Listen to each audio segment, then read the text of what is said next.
भारत का सबसे बड़ा राजनीतिक दल भारतीय जनता पार्टी, भारत का सबसे बड़ा राज्य राजस्थान, और उस पार्टी के राजस्थान के सबसे बड़ी शख्सियत श्री सतीश पूनिया।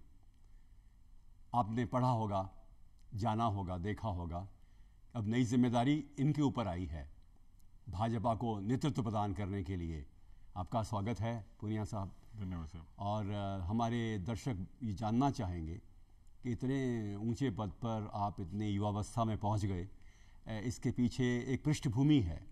पहले तो आपकी शिक्षा के बारे में बताइए, आपकी स्कूली शिक्षा कहाँ हुई? मैं एक चूरू जिले का बेवड़ एक गांव है छोटा सा, वहाँ से पिताजी राजगढ़ पंचायत समिति के प्रधान थे और कस्बा है, तो स्कूलिंग सारी मेरी वहीं हुई। कितना बड़ा गांव है अभी आजकल? अभी तो नगर पालिका है। नगर पालिका जी। आप कब कब जाते हैं वहाँ? अब मैं परिवार का कोई भी किसी तरीके का आयोजन होता है या सुख में दुख में जाता हूँ। अच्छा, आपने 10th वहीं से किया? 10वीं? जी, 11th करके आया मैं। फिर उसके बाद? उसके बाद मैं महाराजा कॉलेज में आया। अच्छा। 1982 में एडमिशन लिया मैंने, BSc करी मैंने। अच्छा जी। फिजिक्स, केमिस्ट्री, मैथमेटिक्स, बायो लिया? जी, डॉक्टर बनने के लिए आया था। अच्छा जी, तो डॉक्टर बन गया मैं। डॉक्टर तो बन गए। अच्छा, BSc के बाद क्या हुआ? BSc के बाद मैंने LLB करी। अच्छा जी, फिर मैंने LLB करने का क्या विचार था? LLB उन दिनों वकालत का एक आकर्षण था, और दूसरा क्योंकि मैं स्टूडेंट पॉलिटिक्स में आपने था। की वकालत? नहीं, वकालत नहीं कर पाया मैं। अच्छा अच्छा, फिर लॉ काम आई वैसे जिंदगी में? लॉ काम आई जिंदगी में, वो जो तजुर्बा था वो निश्चित रूप से काम आया। और क्योंकि मैं जब लॉ में एडमिशन लिया तो BSc के बाद स्वाभाविक रूप से छात्र राजनीति में आ गया था मैं, और महाराजा कॉलेज की विद्यार्थी परिषद की, अखिल भारतीय विद्यार्थी परिषद की इकाई का मैं संयोजक था। ये कब ज्वाइन किया आपने ये परिषद? मैं 83-84 में जुड़ा था। अच्छा अच्छा अच्छा। और उसके बाद फिर 89 में मैं छात्र संघ का महासचिव रहा विश्वविद्यालय, राजस्थान विश्वविद्यालय में। तो लॉ क्योंकि एक सहूलियत थी स्टूडेंट पॉलिटिक्स के लिहाज से, पढ़ाई के लिए भी और छात्र राजनीति के लिहाज से, और पेशे के हिसाब से भी लगता था फ्यूचर में कभी आवश्यकता रहेगी तो अच्छी वकालत करेंगे। लेकिन उस पढ़ाई का और उस परिवेश का निश्चित रूप से लाभ मिला। फिर आपने PhD भी की क्या? पहले तो आपने मास्टर्स की होगी? जी, मैंने MSc की ज्योग्राफी में। अच्छा, MSc ज्योग्राफी में। और उन दिनों माहौल इस तरीके का था कि जब एक छात्र राजनीति में एक लंबे समय तक जब आप काम करते हैं तो किसी न किसी कोर्सेज में आपको होना होता है। लेकिन पढ़ने का शौक भी था और एक ललक थी कि ज़्यादा डिग्रियां हों पास में, तो मैं लेबर लॉ में, क्रिमिनोलॉजी में, हिस्ट्री में डिप्लोमास किए। जी, 2-3 डिप्लोमा? जी जी। और फिर इच्छा थी कि मैं किसी एक स्पेसिफिक सब्जेक्ट में मैं कुछ रिसर्च करूं, कुछ चीज़ें ऐसी जो मैं समझूं, या जैसे मैंने कहा कि एक मन में ललक थी, तो मैं मेडिकल ऑफिसर तो नहीं बन पाया लेकिन डॉक्टरेट मैंने जरूर करी। तो क्या सब्जेक्ट था आपका PhD में? मैंने रूरल ट्रांसपोर्ट पे किया ज्योग्राफी में। जी, जो काफ़ी इम्पोर्टेंट है। जी जी। अच्छा अच्छा, फिर आप MLA बने। क्या क्या आपकी राजनीतिक यात्रा जो है उसके कुछ चरण बताइए। जी, मैं जैसे मैंने बताया आपको कि 89 में तो मैं जनरल सेक्रेटरी था स्टूडेंट यूनियन का, और लंबे अरसे तक मैंने विद्यार्थियों के बीच में लगभग 10 बरस तक, 82 से और 92 तक। 92 का साल मेरे लिए थोड़ा इसलिए महत्वपूर्ण है कि भारतीय जनता पार्टी ने, और जो हमारे सीनियर लीडर थे, उन्होंने ऑफर करी कि भाई आपको पार्टी में आ जाना चाहिए। तो मुझे अच्छे से याद है कि उस समय ABUP की कॉन्फ्रेंस थी अजमेर में, और एक परंपरा होती है कि जब कोई राजनीतिक दल के लोग किसी कार्यकर्ता की डिमांड करते हैं, तो मुझे वहाँ मेरा छात्र राजनीति से विदाई हुई और मैं मुख्य धारा की राजनीति में आया। और उसके बाद 92 से 98 तक मैं स्टेट का जनरल सेक्रेटरी रहा, युवा मोर्चा का। उस दौरान मुझे खूब मेन स्ट्रीम की पॉलिटिक्स, मुद्दे, क्षेत्र ये समझने का अवसर मिला। विद्यार्थी परिषद के नाते लगभग मैं राजस्थान के हर तहसील केंद्र तक चला गया था। हर तहसील में? जी, उन दिनों इतने साधन तो नहीं होते थे, लेकिन जैसे जो व्यवस्थाएं थी उसी के अनुरूप। लेकिन विद्यार्थियों के बीच में कभी कोई स्ट्राइक हुई, कभी कोई मुद्दा हुआ, कभी कोई कॉन्फ्रेंस हुई, तो उसके लिए मेरा बराबर जाना होता था। एक शौक था कि ज़्यादा लोगों के बीच में जाएं, ज़्यादा चीज़ें समझें, देखें। 92 से और उसके बाद लगातार 2003 यहाँ तक मेरा जो युवा राजनीति है उसमें मैंने लंबे टाइम तक काम किया। मैं प्रदेश का अध्यक्ष रहा 98 से 99 तक। उस दौरान मैंने एक पैदल यात्रा करी। ये आपने कहा अध्यक्ष आप किसके रहे? युवा भारतीय जनता पार्टी की युवा शाखा के प्रदेश के। अच्छा, उन दिनों मोदी जी से आपकी वार्तालाप हुई? जी, मोदी जी लगभग 95 के करीब मोदी जी आए थे 99 में जयपुर, और हमने कॉन्फ्रेंस की थी पूरी ऑल इंडिया की। मैं प्रदेश का अध्यक्ष था। तो उस दौरान उनके पास में पूरे हिंदुस्तान के जो बीजेपी का यूथ है उसका इंचार्ज का दायित्व उनके पास था, और पार्टी के वो जनरल सेक्रेटरी थे। तो महामंत्री होने के नाते वो यूथ के प्रभारी थे। आपको कुछ लग रहा था कि ये व्यक्ति इतना ऊंचा उठेगा कभी? नहीं, बिल्कुल कल्पना नहीं करी थी। वो मानते थे कि जैसे हम साधारण है वैसे ही वो साधारण है, लेकिन ये कभी कल्पना नहीं करी थी कि वो साधारण से असाधारण हो जाएंगे। तो आशा करते हैं आप भी बनेंगे। अच्छा, फिर क्या हुआ आगे बताइए 2002 के बाद? तो नहीं, उस दौरान फिर वो जब आए थे तो उन्होंने कुछ टास्क दिया था। ये 98 की बात है, नहीं मैं उसको करेक्ट कर रहा हूँ। 98 में मैं अध्यक्ष था, 98 से 99। उस समय यहाँ राजस्थान में और असेंबली के इलेक्शन हम लोग हार गए थे। तो एक चैलेंज था हमारे सामने कि पार्टी को फिर से कैसा खड़ा करें। तो मुझे उनके बाद उनका जो संबोधन हुआ, उन्होंने जो एक्सपीरियंस शेयर किए, एक मोटिवेशन मिला, और उसके बाद मैंने एक पैदल यात्रा शुरू करी। अच्छा, हमारे यहाँ एक सोशल इंजीनियरिंग भी बड़ी इंपॉर्टेंट होती है राजनीति में, और कई बार जातिवाद इस तरीके की चर्चाएं होती हैं जो नकारात्मक होती हैं। तो मन में एक जज्बा था कि इसको तोड़ेंगे। उसी दौरान अटल बिहारी वाजपेयी जी ने, अभी हाल ही में जब खबर छपी कि राजस्थान में बीजेपी का पहला जाट अध्यक्ष, तो आपने क्या कहा कि मैं जाट नहीं, मैं तो एक सदस्य हूँ, कार्यकर्ता हूँ, सभी बिरादरी का हूँ। क्योंकि और इसमें जाट राजपूत की कोई दिक्कत ही नहीं है। आपके मन में ऐसा ख्याल कभी आज तक आया भी नहीं? जी, स्वाभाविक रूप से जो व्यक्ति क्योंकि जो जाति व्यवस्था है हमने नहीं बनाई, लेकिन जैसे भी हुई तो अपनी जाति पे कोई भी अभिमान करता है, और स्वाभाविक रूप से मुझे भी है। लेकिन हम जब राजनीति में हैं तो राजनीति में उसका बड़प्पन तभी है, और राजनीति की डिमांड भी है कि सबको साथ लेके चलें। तो एक प्रोजेक्शन पर्सनैलिटी का, व्यक्ति का ऐसा हो, सोच ऐसी हो, और वो आज के समय की डिमांड है। और मुझे लगता है कि पिछले लोकसभा के चुनाव में जातिवाद का जो एक बड़ा मुद्दा था वो डाइल्यूट हुआ है, और मोदी जी के व्यक्तित्व ने और काम ने उस मिथक को तोड़ दिया। एक बात बताइए, वास्तव में जातिवाद कुछ कमजोर हो रहा है क्या? हाँ, निश्चित ही। मैं भरोसा कर सकता हूँ कि फेजेज में एक समय था जब सर चढ़ के बोलता था, लेकिन आज मैं महसूस करता हूँ कि पिछले लोकसभा का जो चुनाव था उसमें तो सारी धारणाएं टूटी हैं। लोगों ने पर्सनैलिटी पे कास्ट किया, लोगों ने काम पे वोट दिया, तो लगता है कि टूटेगा। वैसे काम पे ही वोट होना चाहिए। निश्चित ही, हमारे इतनी बड़ी डेमोक्रेसी है तो खूबियां खूब हैं तो कमजोरियां भी हैं। उन कमजोरियों में जातिवाद भी है, लेकिन हिंदुस्तान की जनता ने कई अवसरों पर बड़े बड़े परिवर्तन किए हैं। यदि मैं 77 का उल्लेख करूं तो एक बड़ा परिवर्तन हुआ था। 90 के दशक में वाजपेयी जी का जब आगमन हुआ था तो वाजपेयी जी के व्यक्तित्व और वाजपेयी जी के काम पे लोगों ने आप मिले कभी वाजपेयी जी से? जी, मैं 93 में मिलता तो रहा हूँ हमेशा, लेकिन 93 में मुझे 2 दिन उनके साथ रहने का अवसर मिला था। सूरतगढ़ से जयपुर का सफर मैंने उनके साथ 2 दिन बात की। बेशक बहुत सहज और सरल थे, और एक किसी अवसर पर मिले थे तो मुझे लगा कि मुझे पहचान नहीं पाएंगे, लेकिन मुझे उन्होंने रिकॉग्नाइज किया, तो मुझे अवसर मिला। ये तो संतोष की बात है। जी, मैं उन खुशनसीब लोगों में से हूँ जिसमें पार्टी के और देश के अनेक नेताओं के साथ मुझे संपर्क में रहने का अवसर मिला। अडवाणी जी से? हाँ, स्वाभाविक, उनकी एक जन चेतना यात्रा का मैं संयोजक रहा। चलिए, अब आपके मुख्य नेता की बात करें। 5 साल तक मोदी जी का जो पहला शासन रहा, 5 साल का, उसमें खास क्या सफलताएं आप मानते हैं? देखिए, वैसे तो दुनिया का सबसे बड़ा लोकतंत्र है और बहुत बड़ा मानव संसाधन है, एक बड़ी जनसंख्या है। देश में भौगोलिक विविधताएं भी बहुत हैं, एक तरीके का सामाजिक परिवेश भी बिल्कुल अलग है। उसी तरीके की ज़मीनी चुनौतियां भी बहुत हैं, और काम की डिमांड खूब है। तो हिंदुस्तान में इतनी बड़ी आबादी को और एक बेसिक इंफ्रास्ट्रक्चर, जो बुनियादी जो सुविधाएं हैं, उनकी तलाश थी, उनकी ज़रूरत थी। मसलन मैं बात करूं सफाई, प्रधानमंत्री ने आह्वान किया और पूरे देश भर में एक जन जागरण हुआ, जन चेतना हुई, और सामान्य तौर पर आज एक बच्चा भी इस बात के लिए अवेयर है कि हम चॉकलेट का रैपर बाहर नहीं फेंकें। तो एक क्रांति हुई बड़ी, मैं ये मानता हूँ। टॉयलेट, शौचालय, गजब है। पुरुषों को तो कह नहीं सकते, लेकिन महिलाओं की सुरक्षा, सम्मान और स्वास्थ्य, मैं इसको बड़ा क्रांतिकारी परिवर्तन मानता हूं कि मोदी जी ने कहा कि शौचालय बनेंगे, और करोड़ों की तादाद में 10-12 करोड़ शौचालय बनना एक बड़ी बात होती है। बड़ा देश है, लेकिन एक सनातन परंपरा का देश, लेकिन वहाँ बेटियों की पढ़ाई और बेटियों के प्रति उनका पैदा होना अभिशाप माना जाता था, लेकिन बेटी बचाओ और बेटी पढ़ाओ, मैं ये मानता हूँ कि एक बड़ा क्रांतिकारी जो शुरुआत प्रधानमंत्री जी ने पहली रिजीम में हरियाणा से करी थी, बेटी बचाओ बेटी पढ़ाओ, आज हम देखें तो अनेक प्रदेशों का जो लिंग अनुपात है वो आपस में मैच कर रहा है, बढ़ गया।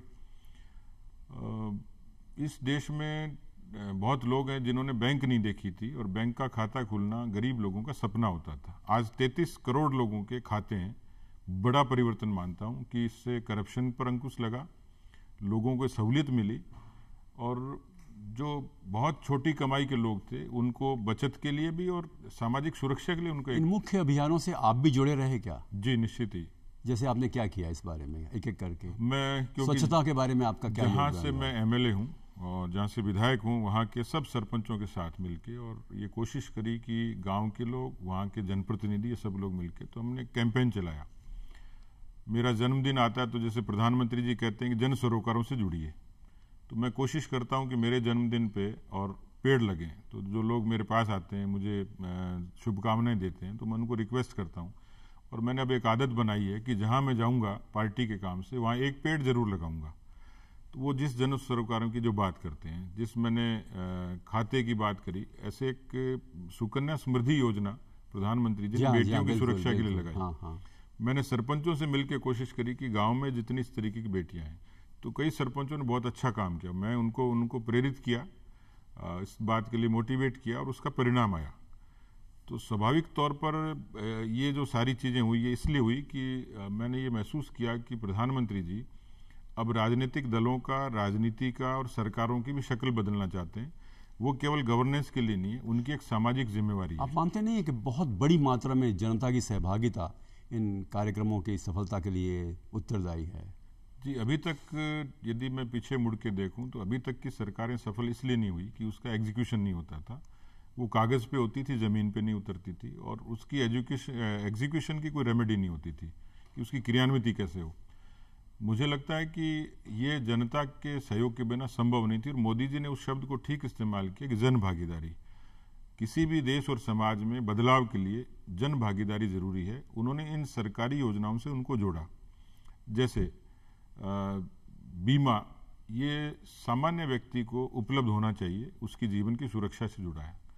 प्रधानमंत्री जीवन सुरक्षा बीमा योजना एक ऐसी अभिनव योजना थी कि गांव-गांव में हम लोगों ने इसको प्रेरित किया और जोड़ा। तो आज ऐसे बहुत से घर हैं जिनको एक सुरक्षा इससे मिली है, नौजवान ऐसे हैं जिनको सुरक्षा मिली है।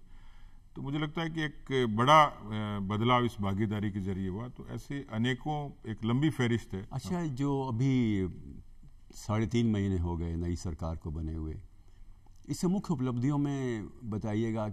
लोग कहते हैं कि जो 3 तलाक की प्रथा है जो समाप्त हुई है, आप इसको बहुत बड़ी सामाजिक क्रांति मानते हैं? देखिए, भारत एक ऐसा देश है जो बहुआयामी संस्कृति का देश है। पंथ, मजहब, धर्म, इन सब को एक समाहित किए हुए, एक विशेषता लिए हुए। लेकिन कुछ देश तरक्की की तरफ तभी जाते हैं जो युगानुकूल परिवर्तन करें।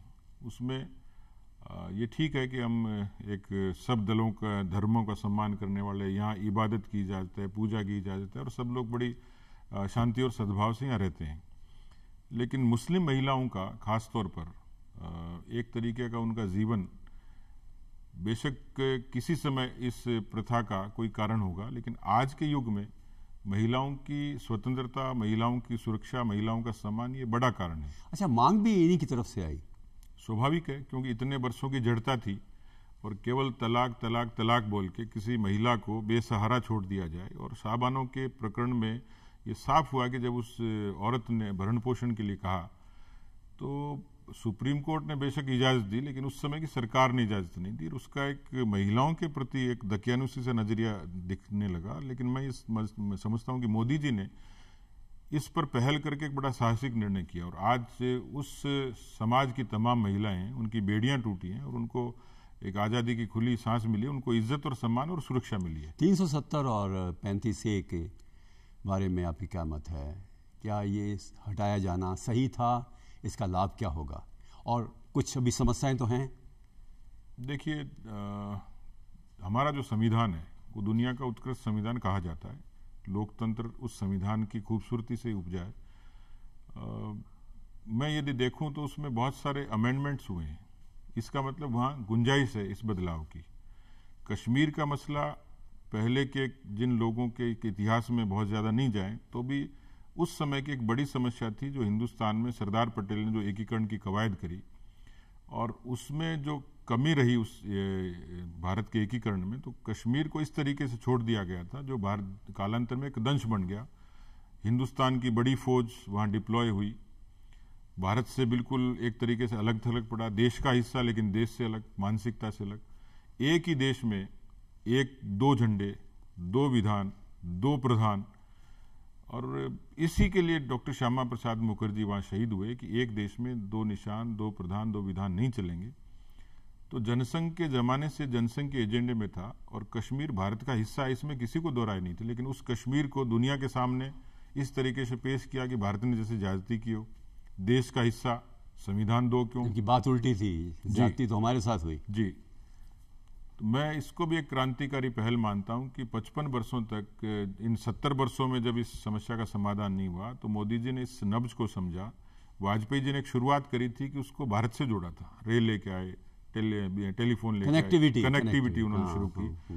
तो वो जो कनेक्टिंग इंडिया का उनका जो एक सपना था वो उन्होंने शुरू किया। लेकिन मैं इससे आगे बढ़ के मानता हूं कि आर्टिकल 370 और 35A का खत्म होना ये केवल कश्मीर नहीं, ये पूरे भारत के लिए एक ऐसे गर्व का विषय था कि इस तरीके के साहसिक पहल से किसी प्रदेश की, आज मैं समझता हूं कि जो विरोध कर रहे हैं वो तो आदतन विरोधी हैं, लेकिन कश्मीर की जो लोग हैं, बहुत बड़ी बहुसंख्यक जो लोग हैं, उनको तालीम चाहिए थी, उनको रोजगार चाहिए था।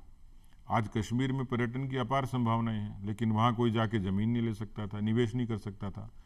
वहाँ रोजगार की इतनी बड़ी कमी है क्योंकि वहाँ का इससे आप मानते हैं कि लाभ होगा? निश्चित ही कश्मीर भारत की मुख्य धारा से जुड़ेगा, कश्मीर के लोगों को रोजगार बढ़ेगा, कश्मीर में शांति होगी और अंतर्राष्ट्रीय परिवेश में कश्मीर को जिस आतंक की शरणस्थली बना दिया गया था, आज कश्मीर के बारे में पूरी दुनिया में। चलिए, हमारी प्रार्थना जी सर, 2004 में जब अटल जी ने छोड़ा प्रधानमंत्री का पद तो उन्होंने एक भाषण में कहा, मुझे अफसोस है कि मैं पीने के पानी की समस्या का हल नहीं कर पाया। राजस्थान में भी ये समस्या है। मैं किसी पार्टी के लिए नहीं कह रहा है, कांग्रेस या बीजेपी के लिए, पर एक राजस्थान के नागरिक होने के नाते मुझे ये दुख है कि इस समस्या के समाधान के लिए कोई राजस्थान में और कई अन्य प्रदेशों में वो प्रयत्न नहीं किए गए जो किए जाने चाहिए, आरंभ से ही किए जाने चाहिए। पर अब आपके जल शक्ति अभियान जो है आरंभ हुआ है। पहले तो मुझे बताइए कि जो प्रयत्न नहीं किए गए उससे आपको भी दुख है? हाँ, निश्चित ही, क्योंकि बचपन में पढ़ते थे कि जल ही जीवन है और हिंदुस्तान में राजस्थान एक ऐसा प्रदेश है जहाँ इस तरीके का क्राइसिस ज़्यादा है, खेती की भी और पीने की। पेयजल की हम लोग अक्सर तस्वीरों में अभी भी देखते हैं कि मटके पर मीलों दूर महिला पानी लेके आती है, साफ ही नहीं पानी मिलता। आप सांगानेर में ही देखिए, पानी मिलना, साफ पानी मिलना, ये बड़ी चुनौती है। तो मैं ये मानता हूं कि अटल बिहारी वाजपेयी जी ने एक अभिनव शुरुआत करी थी भारत में नदियों को जोड़ने की। 56 लाख करोड़ की ऐसी योजना होती और पूरे देश की नदियां जुड़ती, पर वो हो नहीं पाया है। लेकिन वो उनके कई सपनों में से एक सपना जो अधूरा रहा वो नदियों को जोड़ने का था। लेकिन अभी जल शक्ति मंत्रालय बना और इससे पहले राजस्थान में ईस्टर्न कैनाल प्रोजेक्ट योजना बनी, जिसके 13 जिलों में 37,500 करोड़ से उसकी काम की शुरुआत हो गई। अभी जब ये आर्टिकल 370 के बाद कश्मीर से और भारत के पाकिस्तान के रिश्ते की जब बात आई तो एक ऐसा पानी का ऐसा एक संबंध था कि बहुत बड़ा व्यर्थ पानी बह के पाकिस्तान में जाता था और हमें पाकिस्तान को मुआवजा देना, हमें कोई लाभ नहीं मिलता। इस पूरी कवायद का जो फायदा होगा, अभी कल माननीय नितिन गडकरी जी आए हुए थे जिनके पास ये जल संसाधन का मंत्रालय था, तो उन्होंने ये कहा कि हम एक उज में जो कश्मीर के हिस्से में जो जगह है वहाँ के एक बड़ा डैम हमने प्रपोज किया है और उसके बाद 6 ऐसे प्रदेश हैं जिनको पानी मिलेगा, जिसमें सबसे ज़्यादा सहूलियत और सुविधा मिलेगी राजस्थान को।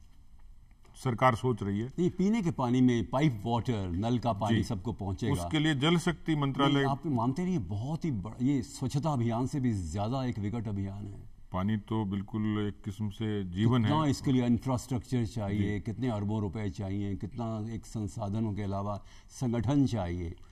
उन सरकार का मानना ये कि एक अलग मंत्रालय बनाया पूरा डेडिकेटेड तरीके से और हर घर को नल, 2024 तक इस मिशन का कामयाब होना है। आपको लगता है हो जाएगा? निश्चित ही मुझे लगता है कि जिस जज्बे के साथ मोदी जी काम करते हैं, उनकी सरकार काम करती है, तो उनकी प्राथमिकता में है। और मैं उम्मीद कर सकता हूं कि केवल राजस्थान नहीं, पूरे हिंदुस्तान के लोगों को इसका लाभ मिलेगा। राजनीति में एक महत्वपूर्ण जो होना चाहिए अवयव वो प्रशासन का भी है। अभी आपने बताया निष्पादन होना चाहिए नीतियों का, जो नहीं होता है। मैं समझता हूं कि अच्छा राजनीतिज्ञ भी वो है जो अच्छा प्रशासक बने, नहीं तो नीतियों के बारे में घोषणा करने के बाद उसके क्रियान्वयन ना हो तो लाभ ही क्या है। अब ये बताइए कि जो हमारे राजनीतिज्ञ हैं वो ज़्यादा समय तो राजनीति में ही देते रहते हैं और प्रशासन जो उसके क्रियान्वयन की बात है बहुत कम कर पाते हैं। क्या आप भाजपा अध्यक्ष के रूप में इस प्रकार की एक संस्कृति को पैदा करेंगे जिसमें कि जो भी आपके पदाधिकारी होंगे वो नीतियों की घोषणा के साथ साथ उसको निष्पादन करने पर बल दें? आपने अच्छा सवाल किया और मेरे मन का सवाल किया है। मैं जब मेरी नियुक्ति के बाद जब रूबरू हुआ पत्रकारों से, तो उन्होंने पूछा कि आप नया क्या करेंगे। स्वाभाविक अच्छा सवाल था, क्योंकि हर किसी नए व्यक्ति से नई किसी मुहिम की, मिशन की लोग अपेक्षा करते हैं। और मैं भी इस बात का हामी हूँ कि राजनीति के साथ साथ सामाजिक बदलाव के भी यथेष्ट काम हो, लेकिन सरकारें कोशिश करती हैं, कागज़ पे करती हैं, लेकिन जो क्रियान्विति की बात आपने कही कि आज भी गरीबी रेखा का अंतिम व्यक्ति, किसी बूथ पे खड़ा व्यक्ति, किसी गांव और ढाणी में खड़ा व्यक्ति न्याय मांगता है, केवल क्रियान्विति के कारण उसकी पेंशन रुकी रहती है, किसी बच्चे को स्कॉलरशिप नहीं मिलती, किसी को उज्ज्वला की गैस नहीं मिलती, किसी को आवास नहीं मिलता। तो जो लाल फीताशाही जिसको कहा जाता था, उसका शिकार एक आम आदमी होता है।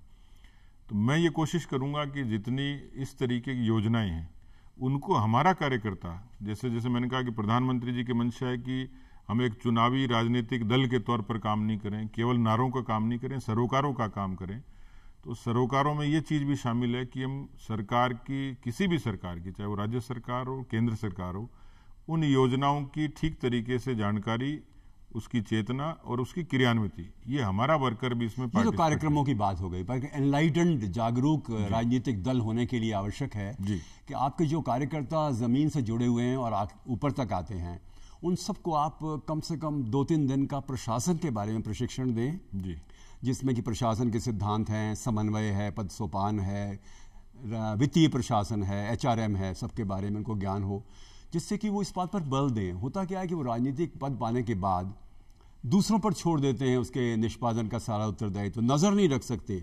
और मोदी जी का जो विशेष ध्यान है मॉनिटरिंग पर है। अगर मोदी जी का आप मुझसे पूछें कि सबसे बड़ा गुण क्या है, जैसा आपने फरमाया मॉनिटरिंग है, तो अपने आप कार्यकर्ताओं को मॉनिटरिंग सिखाइए। जी, ये ठीक कहा आपने कि राजनीति और नौकरशाही के बीच में एक किस्म का विरोधाभास है।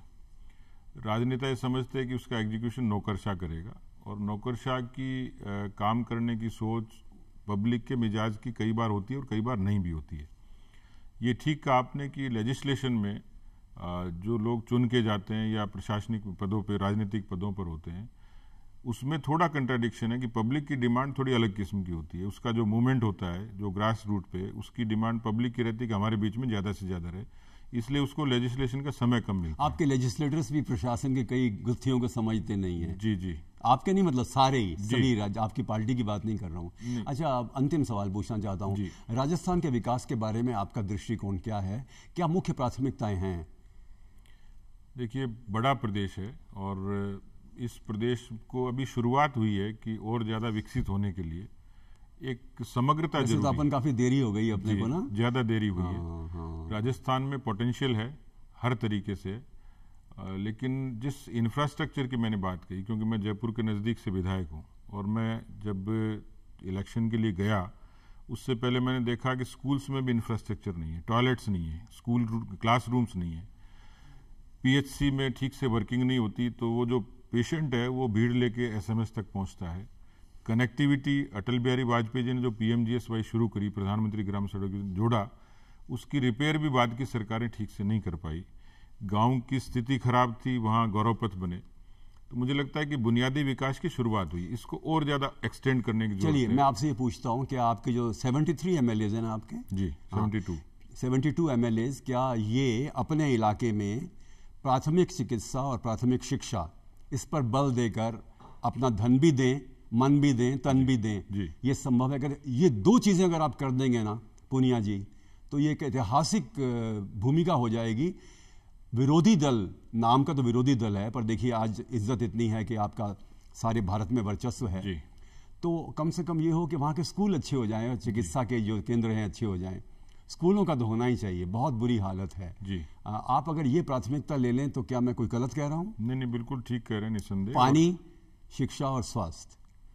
मैं जिस क्षेत्र से आता हूँ उसमें पिछली बार प्रयोग किया मैंने, और जो मैं इंफ्रास्ट्रक्चर डेवलपमेंट की बात कर रहा हूँ, उस अकेले क्षेत्र में 1500 करोड़ के डेवलपमेंट के काम हम लोगों ने कराए। 350 करोड़ की सिर्फ सड़कें बनी है वहाँ। जयपुर के नज़दीक है, टेरिटरी बिल्कुल इसी परिधि में है वो।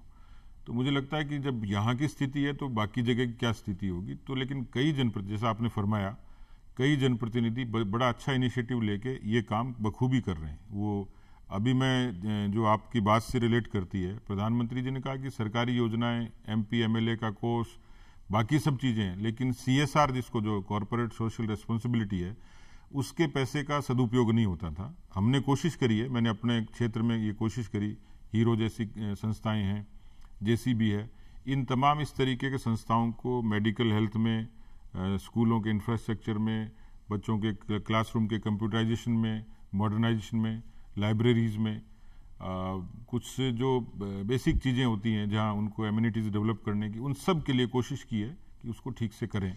मैं तो यही आशा करता हूं कि आप BJP के मुख्य राजनीतिक प्रशासक न होकर एक वास्तविक प्रबंधकीय प्रशासक भी बने जी, जिससे कि वास्तविक विकास की जो लहर है और नदी बह रही है वो आपके इलाकों में इतनी अच्छी हो कि लोग तुलना करके कहें कि जहाँ जहाँ BJP के MLA रहे वो उन्होंने बड़ा अच्छा काम किया। जी, आप आए और बहुत अच्छा हुआ, आपसे बातचीत हुई। हमारे दर्शकों को बहुत बहुत धन्यवाद, आपने कार्यक्रम देखा और आप पूनिया साहब से मिल सकते हैं।